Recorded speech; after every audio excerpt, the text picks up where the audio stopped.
In the lush village of Umuahia, nestled among ancient palm trees that swayed like silent guardians, lived a family bound by tradition and unspoken sorrows. Chukwuemeka, the stern patriarch, ruled his household with an iron fist wrapped in the guise of paternal love, his eyes often lingering too long on shadows that danced in the evening light. His wife, Ngozi, a woman of quiet strength forged in the fires of endurance, tended to their modest yam farm, her hands calloused from years of toil under the relentless Nigerian sun. Adaeze, their only daughter, now a young woman in her 20s, bloomed like a rare hibiscus flower amidst the thorny bushes of village life. She carried the weight of her family's hopes on her slender shoulders, dreaming of a future beyond the mud huts and communal wells, where education and independence whispered promises of escape. Yet, in the quiet hours of dawn, she felt an uneasy chill whenever her father's gaze met hers, a gaze that seemed to pierce through the veil of innocence she once wore as a child. The village elders spoke in hushed tones around the flickering fire pits, sharing tales of ancestors who watched over the living, their spirits entwined with the earth's rhythms. But in Chukwuemeka's home, the air grew thick with an invisible tension, like storm clouds gathering over the savannah, foretelling a tempest that would shatter the fragile peace. Ngozi noticed the subtle shifts, the way her husband's laughter turned hollow, but she buried her observations deep within her heart, fearing the chaos that truth might unleash. As the moon ascended high above the thatched roofs, casting silvery beams through the cracks in their walls, Adaeze retired to her mat, her mind wandering to the stories her mother once told of brave women who defied fate. Little did she know that the creeping shadows in her own home harbored a darkness far more insidious than any folktale monster, one that would test the bonds of blood and silence. The roosters crowed at first light, signaling another day of routine, but beneath the surface, the family's harmony cracked like dry earth under drought. Chukwuemeka's secret desires festered like an untreated wound, hidden from the world but poisoning the air they breathed, setting the stage for a tragedy that would echo through generations. The golden hues of sunrise painted the yam fields where Ngozi and Adaeze worked side by side, their host striking the soil in rhythmic unison, a dance passed down from mothers to daughters. Ngozi's face, etched with lines of worry, glanced occasionally at her daughter, whose laughter rang out like bells, innocent and full of life despite the hardships of village existence. The air was filled with the earthy scent of turned soil, mingling with the distant calls of birds soaring free above. Chukwuemeka approached from the hut, his broad frame casting a long shadow over the rows of yams, his voice booming with false cheer as he offered to help. But his eyes, dark and unreadable, fixed on Adaeze's form as she bent to plant seeds, a hunger in them that Ngozi pretended not to see, her heart pounding with a dread she dared not name. She busied herself with weeding, her fingers trembling slightly, memories of her own youth flooding back, times when silence was the only shield against a man's wrath. Adaeze, oblivious to the undercurrents, shared stories of her dreams with her mother, speaking of attending university in Lagos, her voice alive with passion and hope. Ngozi nodded her smile, forced, wishing she could wrap her daughter in protective charms like those the village priestess sold at the market, but knowing that some evils lurked too close to home to be warded off by mere herbs and incantations.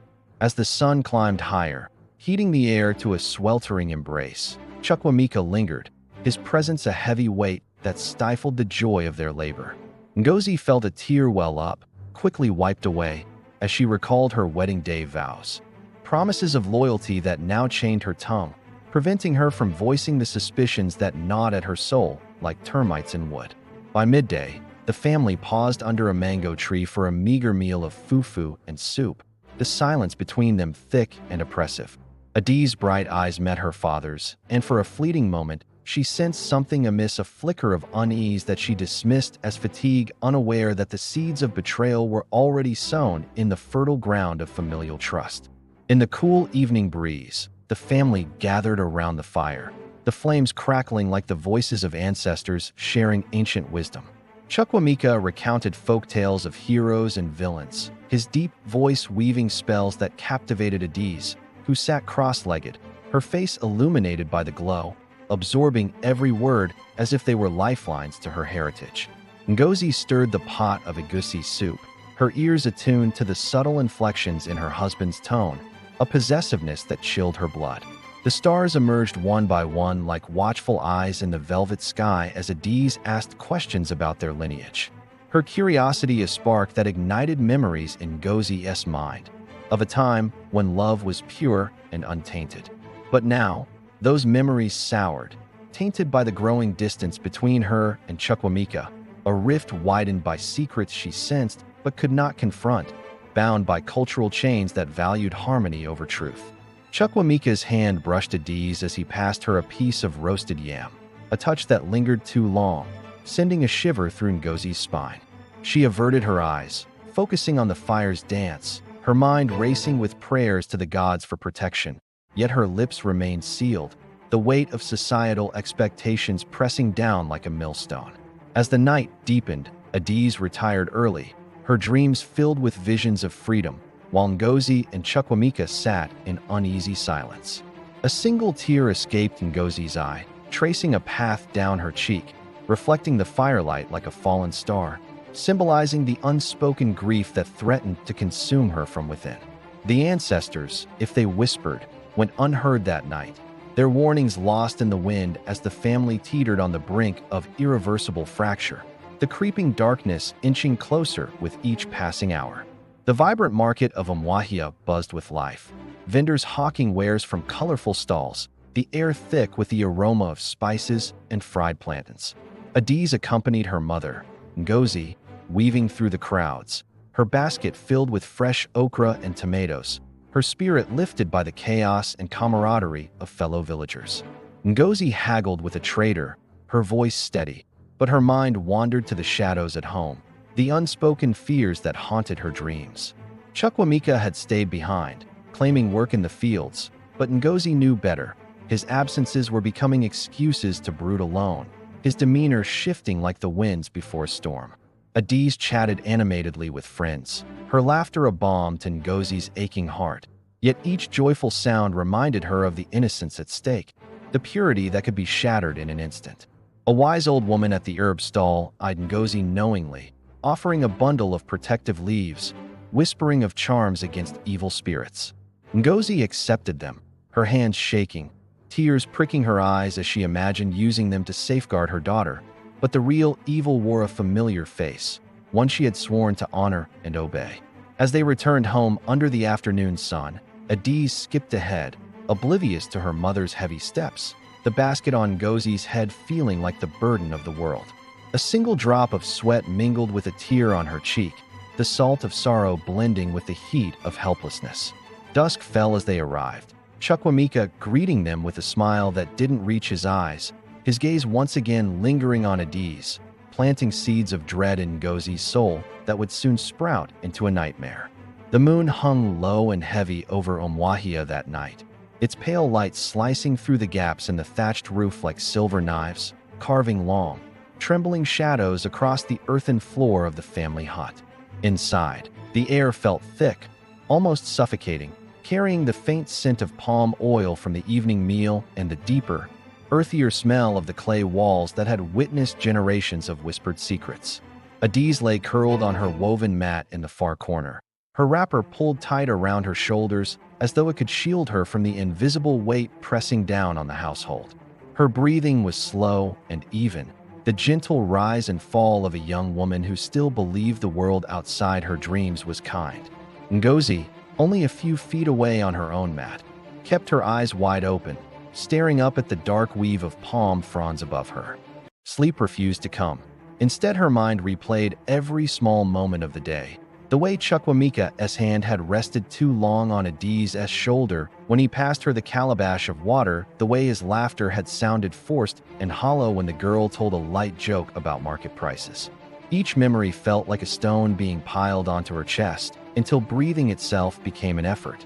She turned her head slightly, just enough to see the outline of her daughter's form in the moonlight, so small, so trusting, and a sharp, silent sob caught in her throat. Chukwuemeka lay on the other side of the room, his back to them both, his snores deep and rhythmic. Too perfect, Ngozi thought, too deliberate. She had lived with this man for over 25 years, She knew the difference between genuine sleep and the performance of it. Tonight the snores felt like a mask, like the steady drumbeat villagers used to cover the sound of approaching harm. Her fingers tightened around the edge of her wrapper until the fabric bit into her palms. She wanted to rise, to shake him awake, to scream the questions that had been clawing at her insides for weeks, but the words stayed locked behind her teeth. Chained by years of training, by the voices of mothers and grandmothers who had taught her that a good wife endures, that exposing a man's shame shames the entire household. A soft rustle broke the stillness. Ngozi's heart slammed against her ribs. Chukwuemeka was moving, slowly, carefully, the way a hunter moves when he does not want the prey to scent him. The mat creaked under his weight as he rose. In the thin moonlight, she saw his silhouette, tall and broad, pause for a moment as though listening, then glide toward the corner where Adaeze slept. Ngozi's breath stopped entirely. Every muscle in her body screamed at her to move, to cry out, to throw herself between them, but terror rooted her to the mat like an iron spike driven into soft earth. Tears welled up hot and fast, spilling silently down her temples and into her hair.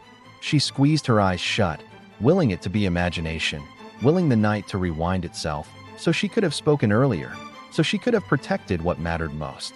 Adaeze stirred faintly, murmuring something unintelligible in her sleep, a child's sound of innocent protest. The silhouette froze. For one endless heartbeat, nothing moved except the slow drip of Ngozi's tears onto the mat. Then Chukwuemeka turned, retraced his steps with the same careful silence, and settled back onto his mat. The snores resumed almost immediately, as though nothing had happened. Ngozi opened her eyes again, staring at the ceiling, feeling something inside her fracture irreparably. The betrayal was not only in the movement she had witnessed, it was in her own paralysis, in the way fear and custom had stolen her voice when her daughter needed it most. Morning arrived cruelly bright. Sunlight poured through the same roof gaps that had betrayed them in darkness, painting golden stripes across the floor. Adaeze woke with a sleepy smile, stretching like a cat, completely unaware of the night's silent violence. She greeted her mother with a soft, "Good morning, Mama," and pressed a quick kiss to Ngozi's cheek before rising to fetch water. Ngozi tried to return the smile, but her lips trembled. Her eyes were swollen, rimmed red from hours of unshed and shed tears. When Adaeze asked why she looked so tired, Ngozi murmured something about the heat, about bad dreams. Anything but the truth that burned her tongue. Chukwuemeka rose last, yawning loudly, stretching as though he had slept the sleep of the righteous. He greeted them both with his usual booming voice, slapped Adaeze playfully on the back as he passed, and stepped outside to greet the new day. Ngozi watched him go, feeling a cold, hollow rage settle where love had once lived. She turned back to Adaeze, who was already humming a tune while tying her wrapper, and the sight of her daughter's innocence, so bright, so fragile, brought fresh tears. She reached out, pulled Adaeze into a sudden, fierce embrace. Holding her so tightly, the girl laughed in surprise. "What is it, Mama?" Adaeze asked, voice muffled against her mother's shoulder. Ngozi could not speak. The words she needed: run, be careful, your father, stay trapped. Instead, she kissed the top of her daughter's head, tasting salt from her own tears, and whispered the only thing she could manage: "I love you, my daughter, more than my own breath."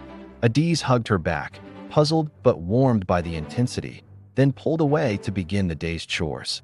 Ngozi remained kneeling on the mat a moment longer, staring at the place where Chukwuemeka's shadow had stood the night before. The hut felt smaller now, the walls closer, the air heavier with the things that had not been said. Outside, village life stirred, children laughing as they chased one another, women calling to each other across compounds, roosters crowing their endless welcome to another sunrise. But inside Chukwuemeka's home, a different dawn had broken, one where silence had become complicity, where love and fear wrestled in the dark, and where Ngozi knew with a sickening certainty that the nights of uneasy slumber were far from over. By the banks of the Imo River, Adaeze fetched water, the cool liquid splashing against her calabash, mirroring the turmoil in her heart as vague unease began to stir. The river's flow whispered secrets of the land, tales of love and loss carried from distant villages, inspiring Adaeze to hum a melancholic tune passed down from her grandmother. Ngozi joined her later, their reflections dancing on the water's surface, a poignant reminder of their bond. Chukwuemeka appeared unexpectedly, offering to carry the heavy load, his hands brushing Adaeze in a way that made her skin crawl, though she dismissed it as accidental. Ngozi watched, her heart splintering like dry wood, tears welling as she remembered her own mother's warnings about men's hidden natures, words she now wished she had heeded. The sun dipped low, painting the sky in hues of orange and pink as the family walked home, the river's song fading behind them. Adaeze spoke of her fears and hopes, confiding in her mother, who listened with a heavy heart, her responses laced with unspoken pleas for divine intervention. At home, dinner was eaten in silence, Ngozi's eyes meeting Adaeze with a depth of love that brought tears to both, a silent vow of protection that felt increasingly futile. Night fell, and the river's whispers echoed in Ngozi's dreams, haunting her with visions of what was to come, her tears soaking the mat as helplessness gripped her soul. The annual Yam festival brought the village alive with drums beating like hearts in unison, masked dancers swirling in colorful attire, celebrating the harvest's bounty. Adaeze, adorned in vibrant wrapper and beads, joined the revelry, her movements graceful and full of joy, drawing admiring glances from young suitors. Ngozi watched from the sidelines, her smile masking the storm within, tears hidden behind the facade of festivity. Chukwuemeka, masked as a spirit warrior, danced near Adaeze, his proximity unnerving, his eyes behind the mask burning with forbidden desire. Ngozi felt a sob rise in her throat, the music drowning her inner cries, as she grappled with the urge to pull her daughter away, yet bound by the invisible chains of tradition. As fireworks lit the night sky, Adaeze laughed with friends, her innocence shining like the stars, while Ngozi retreated to a quiet corner, tears flowing freely, praying to the gods for strength to break her silence. The festival ended with chants of unity, but in Chukwuemeka's family, division festered, the masks of normalcy slipping to reveal the creeping horror beneath. Dawn broke, the village nursing hangovers, but Ngozi's ache was deeper, her resolve wavering as the weight of secrecy threatened to crush her spirit. Seeking solace, Ngozi visited the village priestess, Ifeoma, in her hut adorned with shells and feathers, the air thick with incense that clouded the mind like forgotten memories. Ifeoma, with eyes that saw beyond the veil, consulted the oracle bones, her voice grave as she spoke of dark omens shadowing the family. Ngozi's tears fell like rain, confessing her fears in whispered tones, the weight lifting momentarily only to crash back heavier.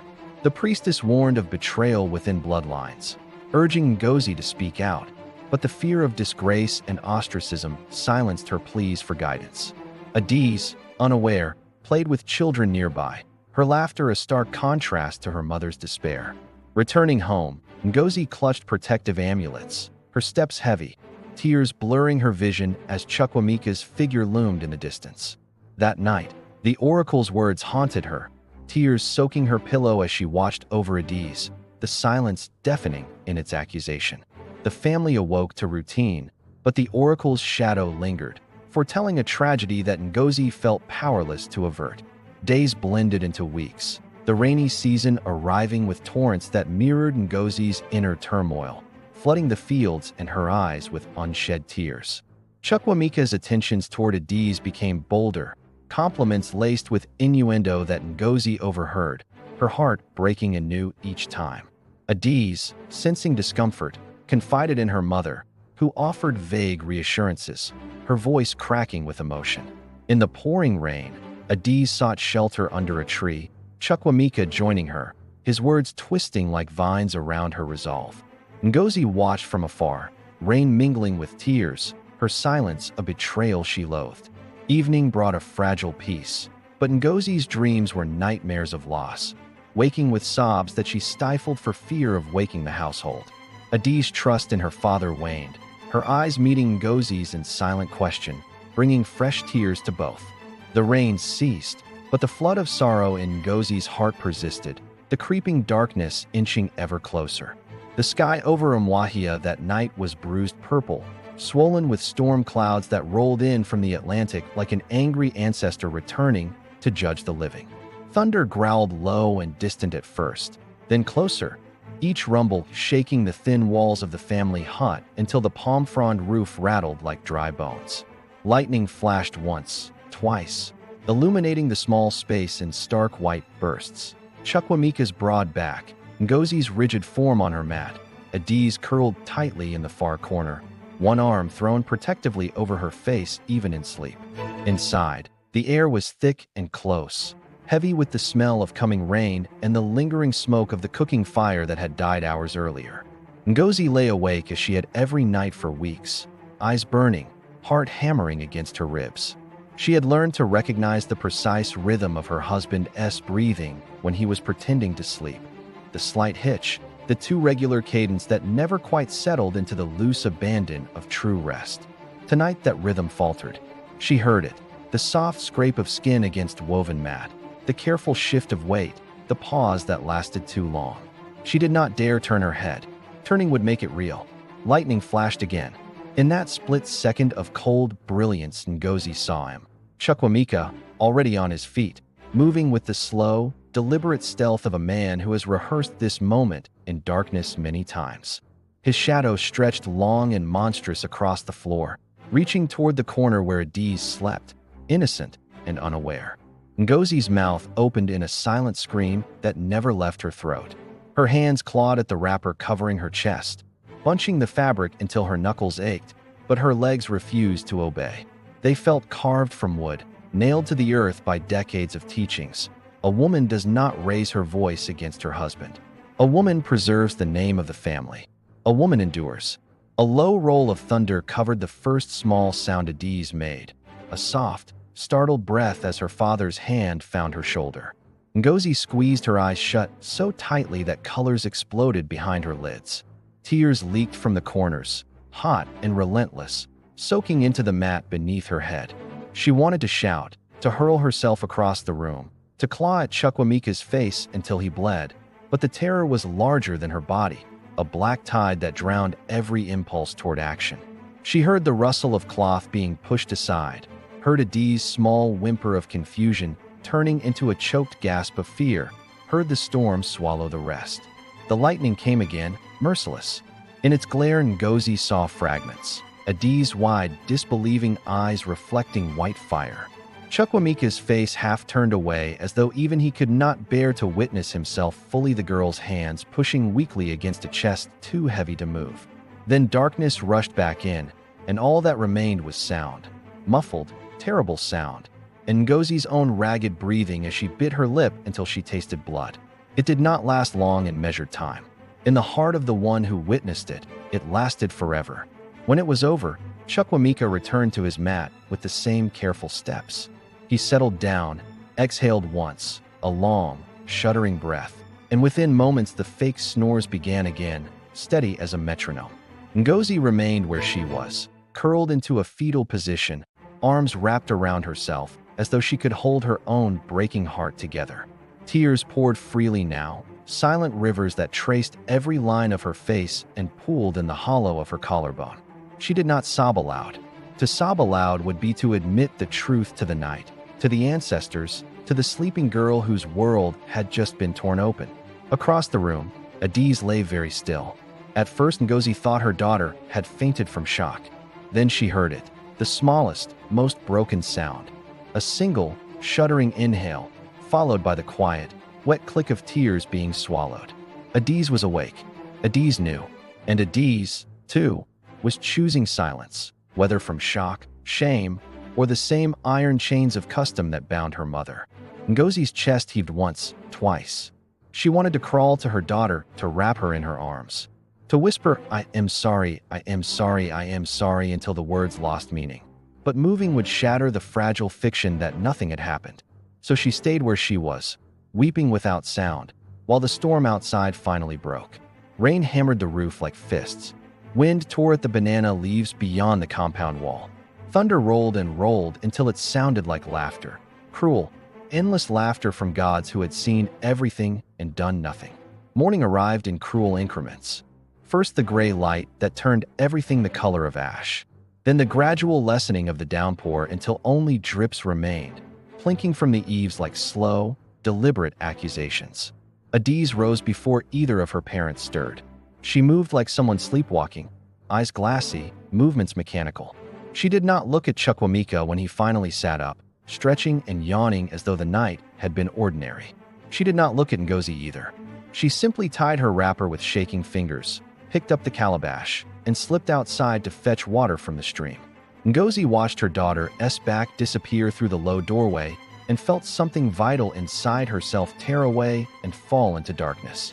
When Adaeze returned, water sloshing over the sides of the calabash, her wrapper was soaked through from the lingering rain. Her face was blank, but her eyes, her beautiful, once bright eyes, were dull, as though someone had blown out the light behind them. She set the calabash down without a word, then crossed to the cooking corner and began preparing the fire, every motion precise and empty. Ngozi rose slowly, legs trembling. She approached her daughter from behind, hesitated, then laid a gentle hand on Adaeze's shoulder, the same shoulder Chukwuemeka had touched only hours before. Adaeze flinched so violently that the kindling scattered across the floor. For one heartbeat their eyes met. In that look Ngozi saw everything. The shock, the betrayal, the shame, the question that would never be spoken aloud. Why didn't you stop him, Mama? Why didn't you save me? Ngozi's mouth opened. No sound came. Adaeze turned away first. She knelt, gathered the scattered sticks with careful, trembling fingers, and began again. Ngozi stood frozen, hands still outstretched, tears rising fresh and unstoppable. She tasted salt on her lips. Her own blood from the night before mingled with new tears. Chukwuemeka stepped outside to relieve himself, whistling tunelessly as though the world were still whole. Inside the hut, mother and daughter worked in silence, side by side yet oceans apart, each weeping in the only way the night had left them, quietly, secretly, without end. The storm had passed, but the real tempest, the one that would live inside them forever, had only just begun. The sun rose on a village unaware of the family's fracture, birds singing obliviously as Adaeze moved like a ghost through chores, her spirit dimmed. Ngozi's eyes, red from ceaseless weeping, met her daughter's in a moment of raw vulnerability, tears spilling over as they embraced, no words needed to convey the depth of shared pain. Chukwuemeka left for the fields, his stride confident, leaving behind a home steeped in sorrow. Ngozi whispered apologies to Adaeze, her voice breaking, but the full truth remained unspoken, bound by fear. Afternoon brought villagers visiting, their chatter a stark contrast to the family's muted grief, Ngozi forcing smiles while tears threatened to betray her. Night fell, Adaeze's sobs echoing softly, Ngozi joining her in quiet mourning, their tears a river of unspoken regret. The cycle continued, the silence a heavy shroud, enveloping them in isolation amidst the bustling village. Weeks passed, Adaeze's body changing subtly, nausea gripping her mornings, a secret growing within like a forbidden fruit. Ngozi noticed, her heart sinking, tears flowing as realization dawned, the ultimate betrayal confirmed. She confronted her own reflection in the river, sobbing at her complicity through silence. Adaeze confided her fears, mother and daughter clinging together, tears mingling as the truth emerged in whispers. Chukwuemeka's ignorance feigned, his eyes avoiding theirs, the tension palpable like electricity before a strike. Village life swirled around them, oblivious, but Ngozi's world narrowed to the pain in her daughter's eyes, tears her constant companion. The seeds of consequence sprouted, the family's fate sealed by actions and inactions alike. The moon had long since disappeared behind thick rain clouds, leaving the hut in near total darkness except for the faint red glow of the last embers in the cooking hearth. The night felt endless, sticky with humidity and the weight of things unsaid.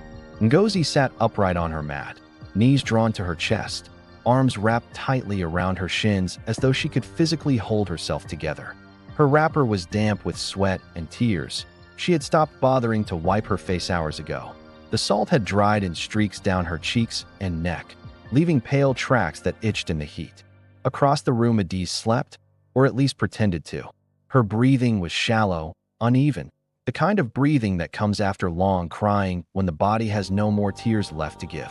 Every so often a small shudder ran through her, a silent aftershock, and each one pierced Ngozi like a fresh thorn.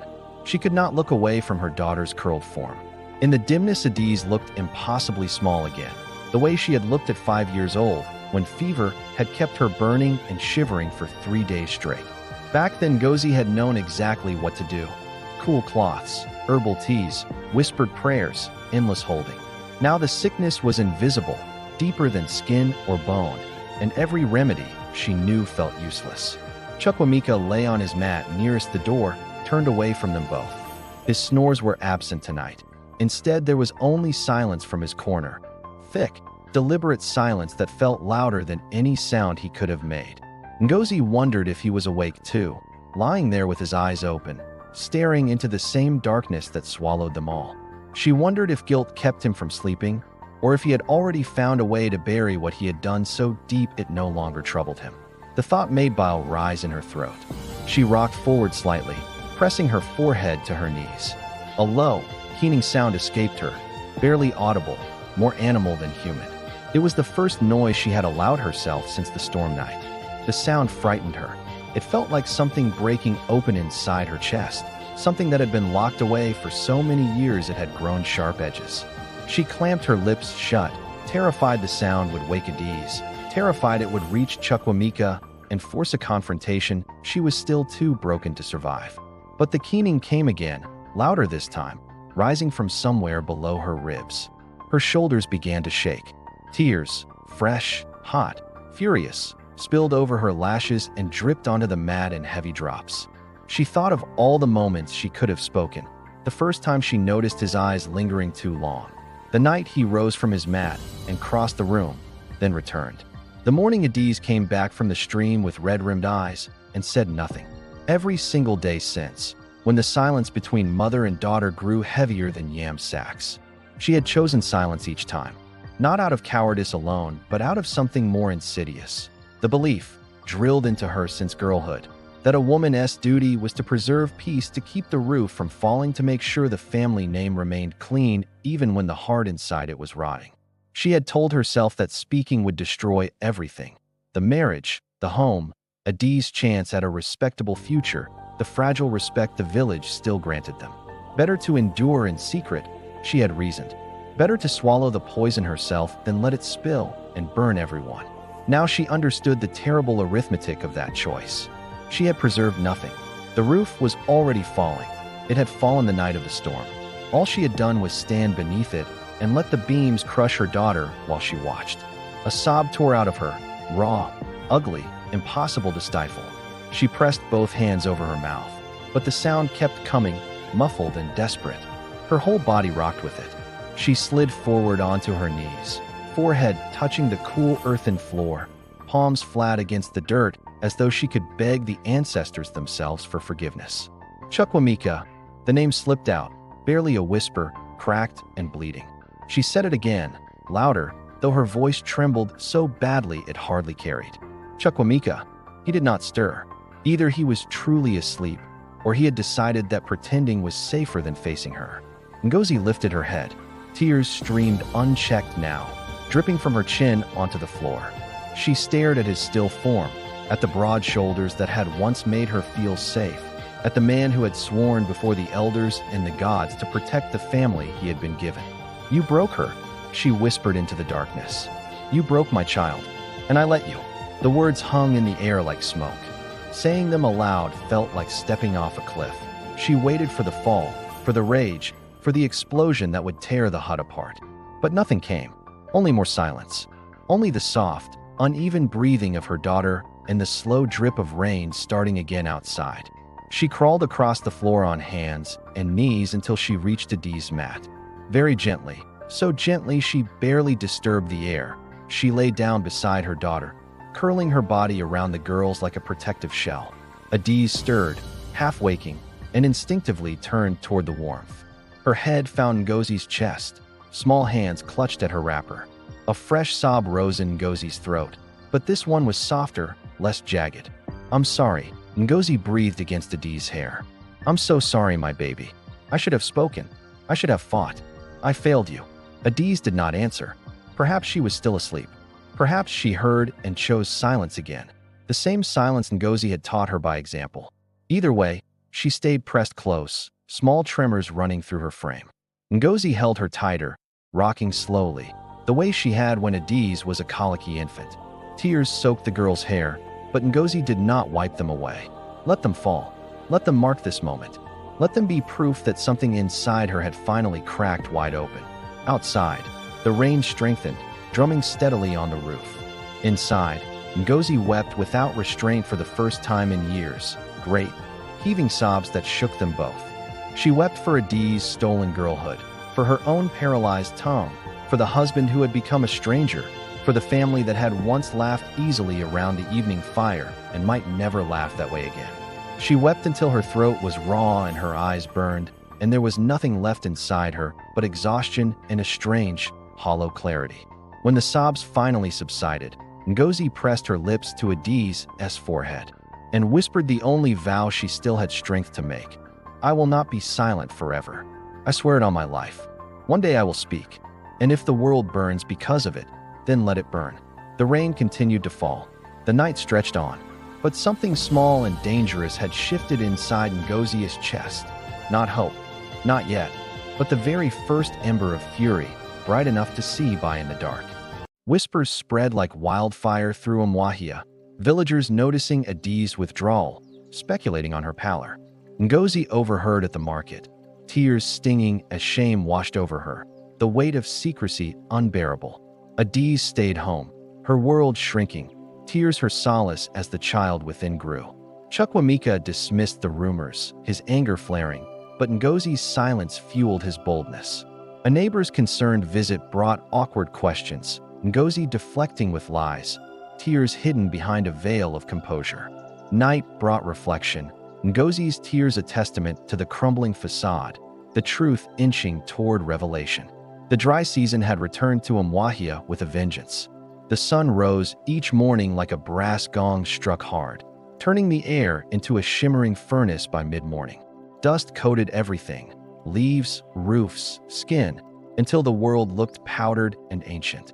Inside the family compound, the heat pressed down even harder, thick with the scent of ripening mangoes rotting in the grass, and the faint metallic smell of Ngozi's fear sweat that never quite dried. Adaeze could no longer hide it. Her wrapper, once loose and flowing, now strained across the gentle swell of her belly. The first time she noticed the curve in the small cracked mirror propped against the wall, she had stood motionless for so long that Ngozi, sweeping the yard outside, felt the silence like a hand around her throat. When Adaeze finally emerged, she moved differently, slower, one hand unconsciously cradling the place where life was growing against her will. Her eyes, once so quick to sparkle with laughter, stayed fixed on the ground. She no longer skipped when she carried the calabash to the stream. She walked with the careful, measured steps of someone carrying something fragile and shameful. Ngozi saw it all. She had seen it coming for weeks. The missed moon cycles, the sudden waves of nausea that sent Adaeze running behind the banana plants at dawn, the way she pressed her palm to her stomach when she thought no one was watching, as though willing the impossible to reverse itself. Ngozi had said nothing. Words had become too dangerous, too heavy.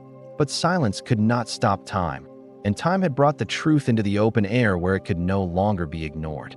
That afternoon, when the worst of the heat had passed and the village lay dozing under the shade of mango trees, Ngozi called her daughter into the small inner room they used for storage and private moments. The space smelled of dried herbs, old palm oil, and the faint mustiness of things long untouched. A single shaft of sunlight pierced the tiny window high in the wall, painting a slanted golden bar across the packed earth floor.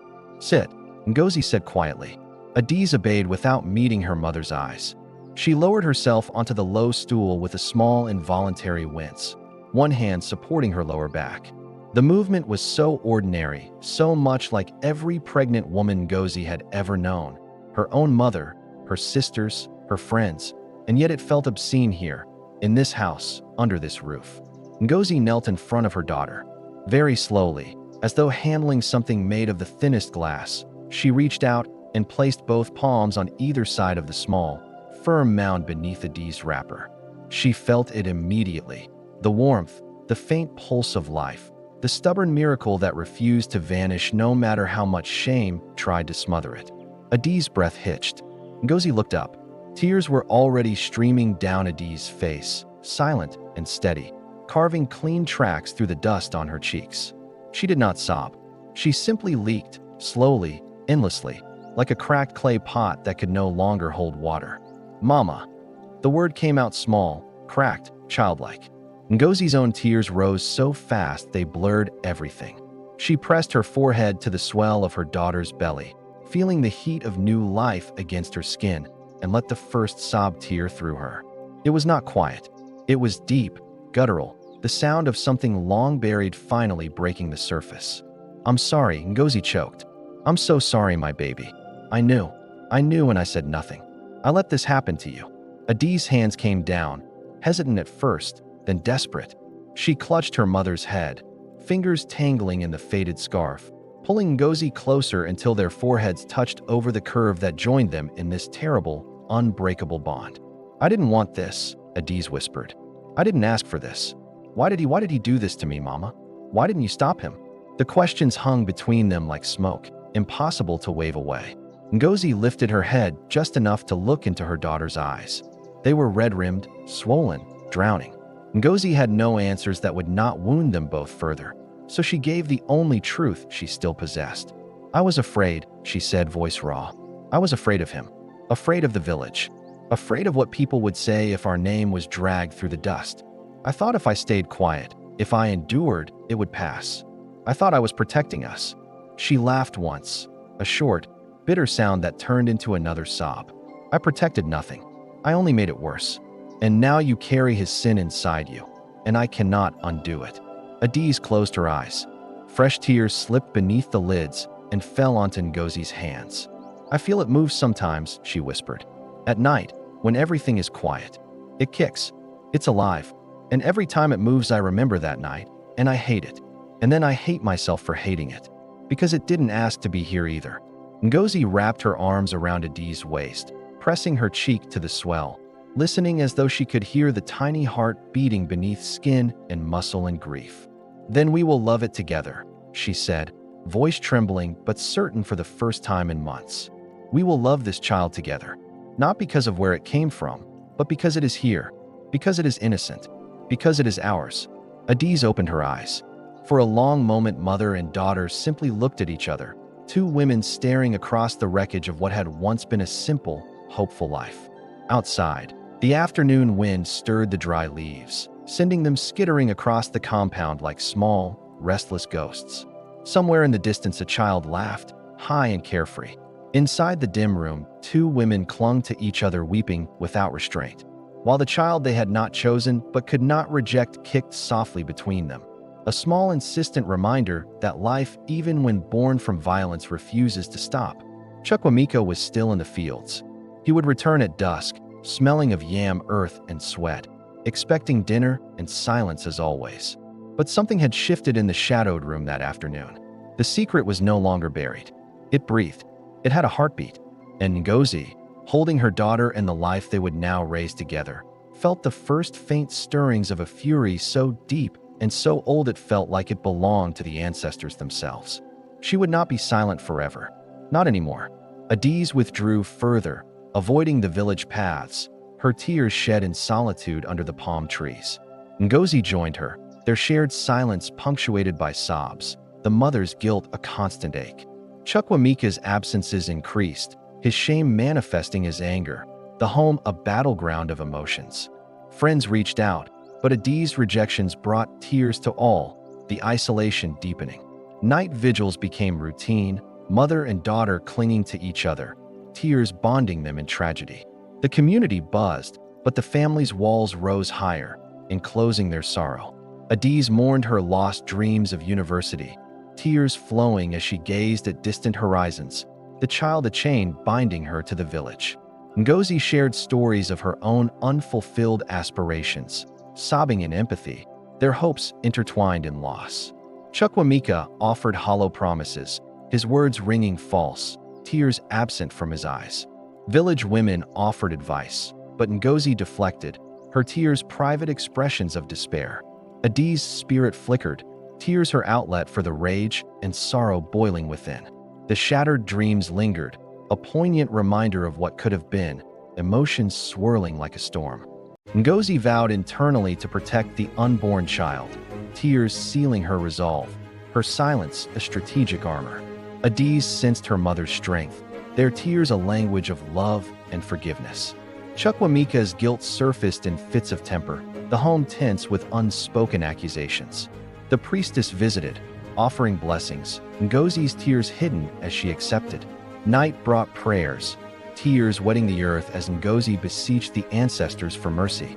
The vow hung in the air, a silent promise amid the chaos, emotional depths plumbed.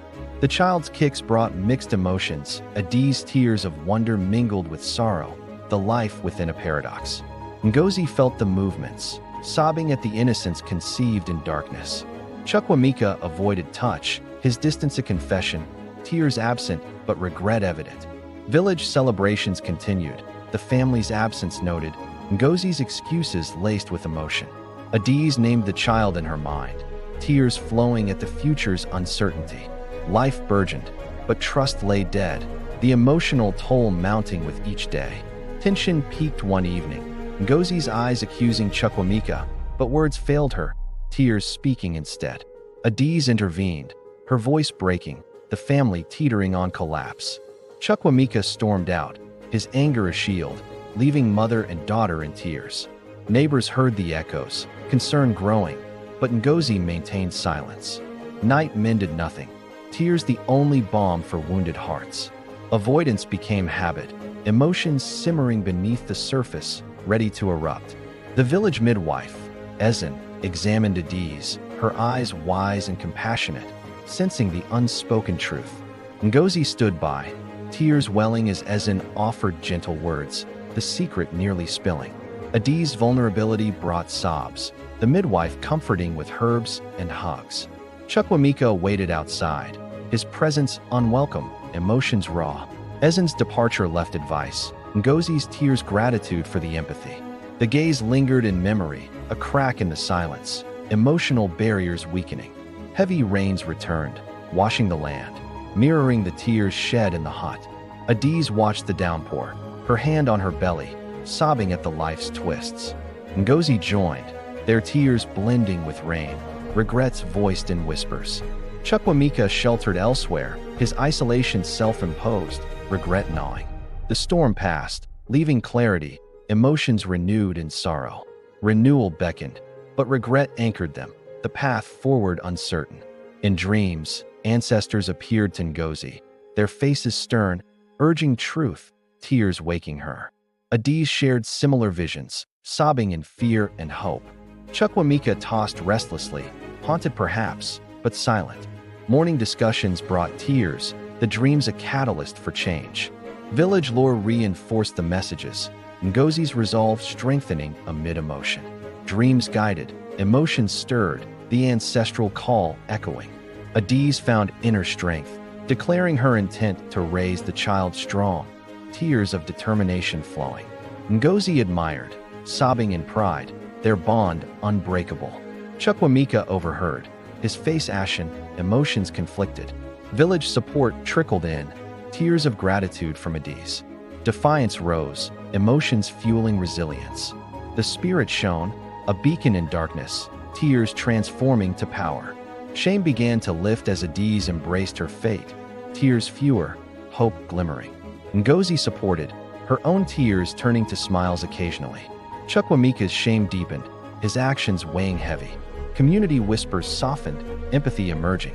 Lift in spirits, emotions evolving from despair to tentative hope. Shadows receded, light piercing through, tears cleansing. Pain struck suddenly, Adaeze crying out, tears of fear and pain. Ngozi summoned Adaeze, her own tears flowing as she held her daughter's hand. Chukwuemeka paced outside, emotions tumultuous. Hours stretched, screams echoing, tears mingling with sweat. The birth neared, emotions peaking in intensity. Agony gave way to life, tears of relief impending. The child entered the world crying, a boy named Kelechi, tears of joy from Adaeze as she held him. Ngozi wept, the innocence of redemption amid horror. Chukwuemeka peeked in, his eyes misty, but distance maintained. Village celebrated quietly, gifts arriving, emotions shared. Innocence born, tears marking a new chapter. The birth healed partially, emotions complex but hopeful. Ngozi cradled her grandson, tears of love overwhelming, vowing to protect him. Adaeze watched, sobbing in gratitude, the love palpable. Chukwuemeka's role ambiguous, emotion suppressed. Family dynamics shifted, love prevailing. Unyielding bond, tears testament to endurance. Love conquered, emotions deepened. Chukwuemeka observed from afar, regret etching his features, tears rare but present in solitude. Adaeze avoided him, her focus on Kelechi. Ngozi's gaze softened slightly, emotions forgiving inch by inch. Village integrated the child, no questions asked. Regret lingered, emotions evolving slowly. Distance bridged tentatively, tears paving the way. Umuahia embraced Kelechi, stories shifting to hope, tears of community joy. Adaeze ventured out, head high, emotions resilient. Ngozi shared the burden, tears fewer. Chukwuemeka contributed quietly, redemption sought. Acceptance flowered, emotions healing. Blooms of forgiveness, tears nourishing growth. Elders gathered, sharing wisdom on forgiveness, tears in their eyes from life's tales. Ngozi listened, emotions stirred, applying to her family. Adaeze absorbed, teaching Kelechi early. Chukwuemeka attended silently, impacted. Lessons learned, emotions transformed. Elders' guidance, tears of enlightenment. Bonds mended gradually, shared meals with tentative laughter, tears turning joyful. Adaeze and Ngozi's closeness unbreakable, Kelechi the glue. Chukwuemeka's apologies unspoken but felt. Village life normalized, emotions stable. Renewal complete, tears of happiness. Bonds strengthened, future brighter. Adaeze pursued studies online, determination shining, tears of triumph. Ngozi supported, proud tears flowing. Kelechi grew, bringing joy. Chukwuemeka admired from afar. Strength emerged, emotions empowered. Adaeze rise, tears of inspiration. Ngozi spoke subtly to women, advocating against silence, tears empowering her message. Adaeze joined, their story a cautionary tale. Village changed, awareness growing. Chukwuemeka reflected, changed. Voice powerful, emotions liberated. Power found, tears of liberation. Kelechi's giggles filled the hut, tears of laughter from all. Adaeze mothered fiercely, emotions full. Ngozi grandmothered with love. Chukwuemeka played gently. Innocence healed, emotions whole. Laughter echoed, tears forgotten momentarily. By the Imo, family reflected, tears of past mingling with present peace. Adaeze forgave partially, emotions complex. Ngozi released guilt. Chukwuemeka sought atonement. Reflections deep, emotions resolved. Rivers flow carried sorrows away. Yam festival returned. Family participating, tears of joy and dances. Kelechi clapped, innocence pure. Community celebrated them. Chukwuemeka masked differently, redeemed. New beginnings, emotions renewed. Festival joyous, tears happy. Dreams returned positive, ancestors smiling, tears of relief. Family shared, bonded further. Village prospered, harmony restored. Approval granted, emotions at peace. Ancestors watched, tears of blessing. Years passed. Kelechi grew strong, learning resilience, tears and stories told. Adaeze achieved dreams, emotions proud. Ngozi aged gracefully wise. Chukwuemeka reformed, reflective. Legacy built, emotions enduring. Resilience legacy, tears of fulfillment. Under starry skies, family gathered, tears of gratitude for survival. Adaeze held Kelechi, Ngozi beside. Chukwuemeka included cautiously. Bonds eternal, love prevailing.